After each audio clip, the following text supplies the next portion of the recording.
till I can't no more. I got the horses in the back, horse stock is a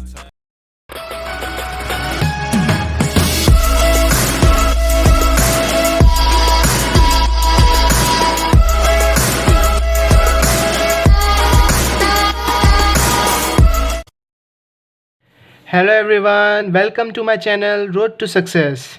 This is part 8 of the video series of relations and functions. So in this video we will understand the greatest integer function and fractional part function. These two are little bit tricky functions, so we will understand them in a step-by-step order and I hope you will understand them. So let's get started. So the greatest integer function. The greatest integer function is defined as y equals fx equals this bracket, this square bracket of x, where the square bracket of x means that the greatest integer n such that n is less than equal to x. So in other words हम कह सकते हैं कि the value of greatest integer should जो हमें function में देता है is less than or equal to x in the greatest integer function. मतलब क्या, x की जो भी वैल्यू हम इनपुट करेंगे तो हमें आउटपुट में या तो इक्वल टू x मिलेगा या x से कम ही वैल्यू मिलेगी. x से ज़्यादा वैल्यू हमें कभी मिल ही नहीं सकती है y की. ठीक है, so that is what greatest integer function does for it. So let us understand this with some example. For example, अगर मैं ग्रेटेस्ट इंटीजर फंक्शन के अंदर स्क्वायर ब्रैकेट्स के अंदर ये वैल्यू लिखता हूँ, ठीक है, तो मुझे इसके बदले में आंसर में 3 मिलेगा. अब कैसे ये फंक्शन कैसे ऑपरेट करता है इसको समझते हैं. फर्स्ट एंड फॉरमोस्ट, जो भी इंटरनल वैल्यू है अगर वो इंटीजर फॉर्म में नहीं है, यानी अगर वो फ्रैक्शनल या डेसिमल फॉर्म में है, तो ये क्या करता है फंक्शन, जो नियरेस्ट स्मॉलेस्ट इंटीजर है उस पे ये वैल्यू पहुंच जाती है इसकी. मतलब अगर मुझे 3.5 दिया हुआ है तो 3.5 फुल होल नंबर नहीं है, फुल इंटीजर नहीं है. ठीक है, तो यहाँ पे ये क्या करेगा, ये इसके क्लोजेस्ट स्मॉलेस्ट इंटीजर कौन सा है, 3 के बाद ही 3.5 आता है. सो ये 3 पे चला जाएगा. सो इसको समझने के लिए हम ये बना सकते हैं कि जैसे फॉर एग्जांपल 3 और 4 है और ये हमें 3.5 वैल्यू मिली बीच में, ये हमने इनपुट की, तो हमारी डेफिनेशन के अकॉर्डिंग क्या करता है, ये लेस देन या इक्वल टू एक्स वैल्यू देता है. तो यहाँ पे क्योंकि यहाँ पे हमें डेसिमल फॉर्म में वैल्यू दी हुई है इनपुट, तो ये less than value, less than integer, तो ये लीस्ट जो कि इंटीजर है, जो कि सबसे क्लोजेस्ट इसका जो है वो है 3, ये वैल्यू आउटपुट में दे देगा. ठीक है, सो दिस इज ऑल. तो और एग्जांपल्स देखते हैं. फॉर एग्जांपल इसमें हमें वैल्यू आई 5. अब 5 अपने आप में एक इंटीजर है, तो ये एग्जैक्टली 5 दे देगा हमें. तो इसमें हम समझ सकते हैं जब भी हमें इंटीजर वैल्यू मिलेगी तो हमें ये डायरेक्ट वही इंटीजर दे देगा, तब ये as a identity function react करेगा. लेकिन जब यहाँ पे हमें डेसिमल्स में वैल्यूज़ दी जाएंगी तो ये हमें पिछली वैल्यू देगा, हमें पिछला छोटा इस डेसिमल से छोटा वाला इंटीजर देगा. तो जस्ट फॉर एन एग्जांपल ये लीजिए, एक थोड़ा सा टिपिकल आपको दे रहा हूँ, -2.1. ठीक है, सो -2.1 जब हम इनपुट करेंगे तो हमको मिलेगा आंसर में -3. अब आप सोचेंगे ये क्या बात है, 3 तो बड़ा होता है 2 से, ये कहाँ से बात हुई. लेकिन आप समझिए नेगेटिव है. जब भी हम नेगेटिव प्लेन में जाते हैं, -1, -2, -3, तो -3 से बड़ा नंबर है -2 से बड़ा नंबर है -1, और यहाँ -2.1 दिया हुआ है जो कि किसके बीच में लाया करता है, -3 और -2 के. ये यहाँ पे आता है -2.1. तो हमारा ग्रेटेस्ट इंटीजर क्या करता है, जो हमें इनपुट मिला है उसका क्लोजेस्ट स्मॉलेस्ट हमको इंटीजर दे देता है. तो स्मॉलेस्ट तो ये है ना, ये छोटा है, ये तो बड़ा है, -3 से बड़ा -2 है. यहीं पे हमको थोड़ा सा यहाँ पे कन्फ्यूजन होता है, तो मैंने इसलिए ये आपको एक एग्जांपल में दिया ताकि ये कन्फ्यूजन आपका अभी से क्लियर हो जाए. तो हमें आउटपुट में ये इस वजह से -3 देता है. ठीक है, तो आई होप आपको अब ये जो डाउट्स होते हैं ज़्यादातर बच्चों को वो क्लियर हो गए होंगे। तो आपने एक चीज़ नोटिस की होगी, ये इंटीजर वैल्यूज़ के बीच में जितनी भी वैल्यूज़ होंगी उन सबको ये छोटी वैल्यूज़ ही दे देगा। तो अगर इसको मैं इक्वेशन में, अगर मैं आपको एज अ इनइक्वालिटीज़ की इक्वेशन में दिखाऊं तो मैं इसको लिख सकता हूं कि -1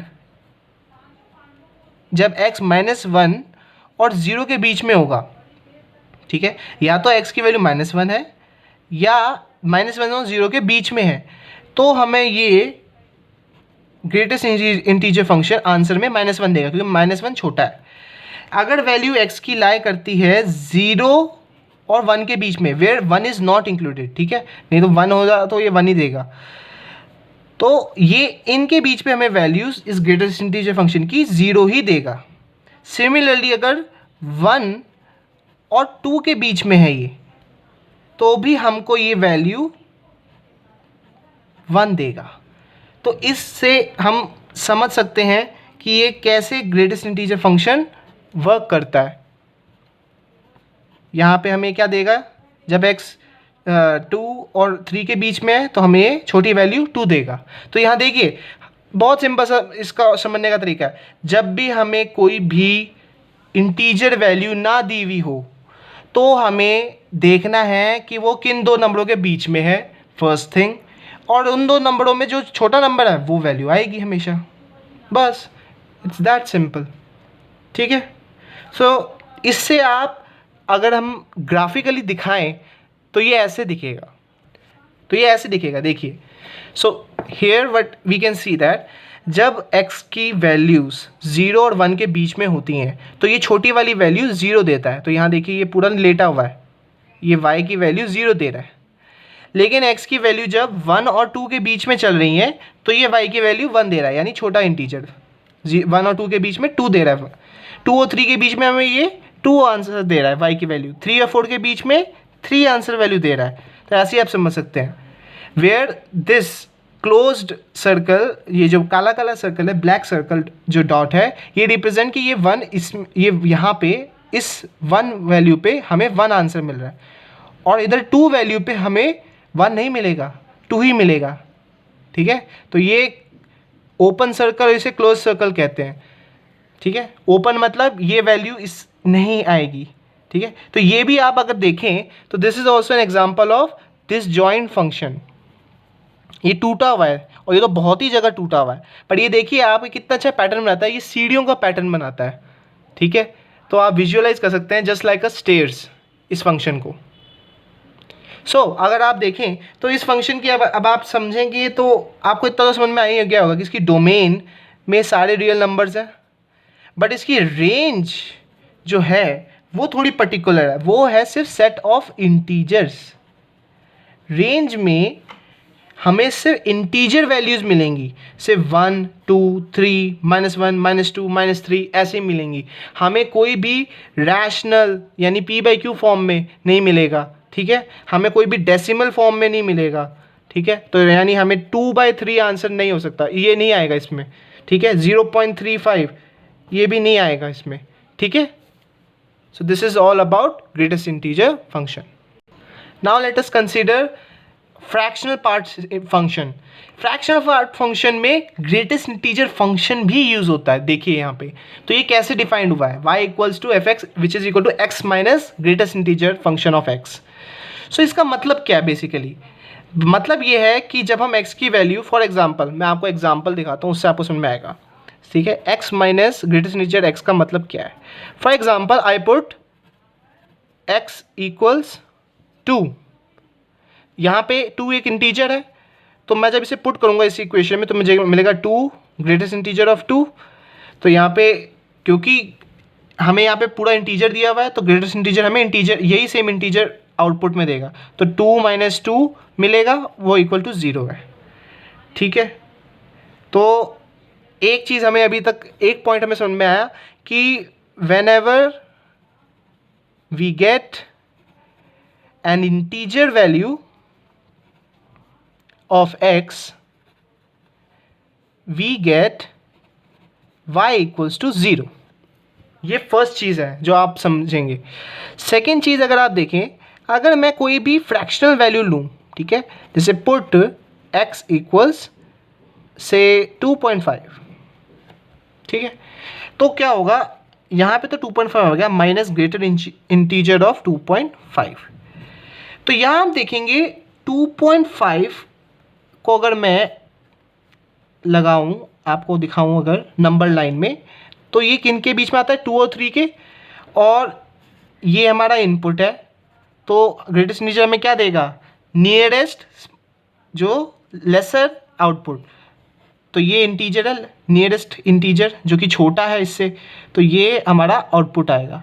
सो इससे इसका मतलब क्या, हमें मिलेगा 2.5 minus 2 which is equal to 0.5। और अगर आप इसी तरीके को आगे बढ़ते जाएं तो आपको पता चल जाएगा कि whenever we put x equals to a decimal value,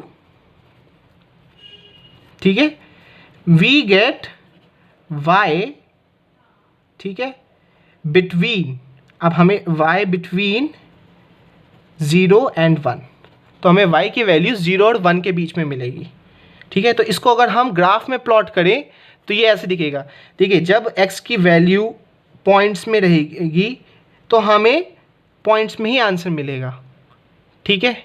और ये एक तरह से आप समझ सकते हैं इसको, ये यहाँ से यहाँ तक ये जो फंक्शन बिहेव कर रहा है आइडेंटिटी फंक्शन की तरह बिहेव कर रहा है, कि जो x की वैल्यू आपने पुट की, ठीक है, उसके मतलब ये फर्स्ट वाला तो आइडेंटिटी फंक्शन के बाद वाले नहीं कर रहे, सॉरी, तो जो आपने वैल्यू पुट की आपको वही डेसिमल वैल्यू मिल जाएगी, ठीक है। सो जो भी डेसिमल वैल्यू होगी इन x, दैट विल बी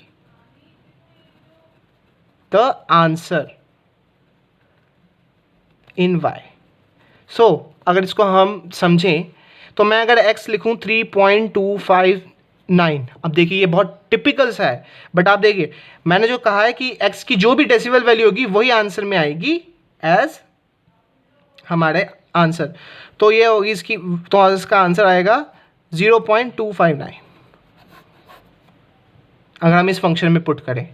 कैसे, देखिए x minus greatest integer x है, तो x की वैल्यू होगी 3.259 माइनस ग्रेटर इंटीजर 3.259, और 3.259 3 और 4 के बीच में है, और लेसर वैल्यू 3 देगा, तो ये 3.259 माइनस 3 आएगा, तो ये ऐसे हमको 0.259 मिल गया, ठीक है।